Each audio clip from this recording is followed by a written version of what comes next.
2, 3, come on!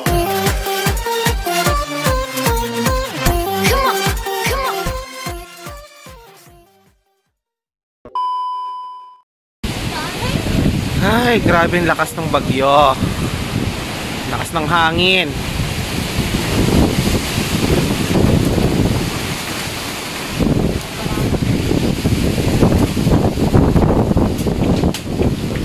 Lakas ng hangin.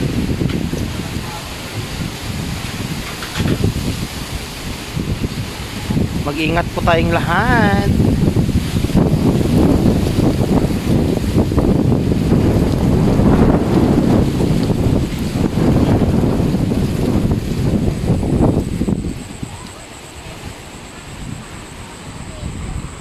One.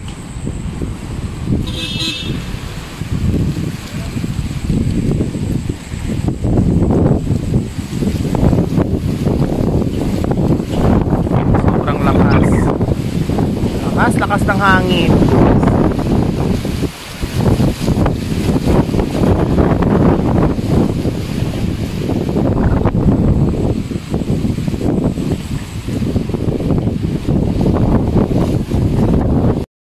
Sobrang lakas ng hangin. Nagising ako sa sobrang lakas ng hangin.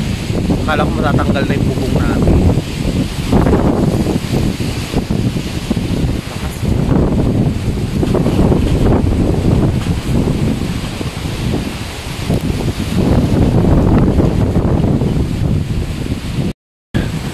Ayan na siya. Oh. Sobrang lakas ng hangin. Pati yung mga ibon na hinirapan na lumipad. Tinatakay na sila ng mga hangin. Ayan.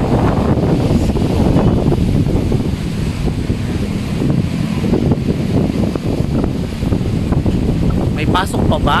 Baka wala naman na. Ayan, oh, Diyos ko. Mga papaya namin, matumba na lahat. Wala na kaming gulayin. Ayan. Lakas, hangin pa more.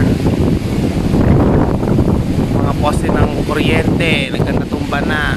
Isa natumba na dito. Baka tumigit sa bubong. Ay pa naman niya, nakatakot. Yan. Lakas. O, pati ibon talaga. Nakita niyo yung mga ibon nahihirapan ng lumipad. O. Lakas ng hangin. Day! Alay, bubong namin. Tanggal na yung bubong sa kapila. O, yung mga bubong ng itik. O, day. Mag-ingat po tayong lahat. Gusto yung poste sa kapila. O, matanggal yung solar namin.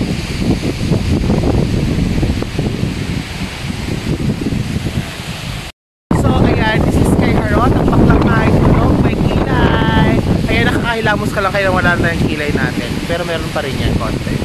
So ayan lahat po, sana mag-ingat po lahat po ng matatamaan ng bagyo. Signal number 3 po dito sa amin. Mag-ingat po tayong lahat. Ayan po, mag-ingat po, mag-ingat.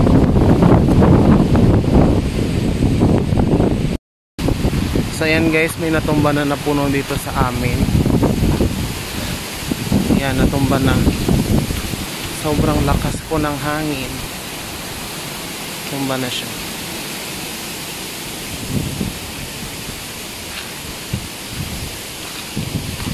Ayan po. Natumba. Buti hindi natumba yung sasakyan.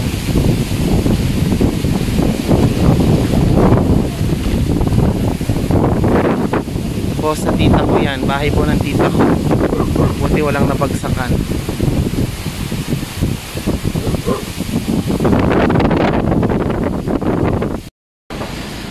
Ayan, nandito na tayo sa loob ng tindahan. Ayan yung mga kasama kong natutulog. Ayan, sarap pa ng tulog nila.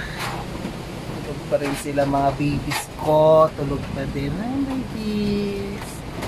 Sarap ng tulog. Pati sila natatakot na sa sobrang lakas ng bagyo.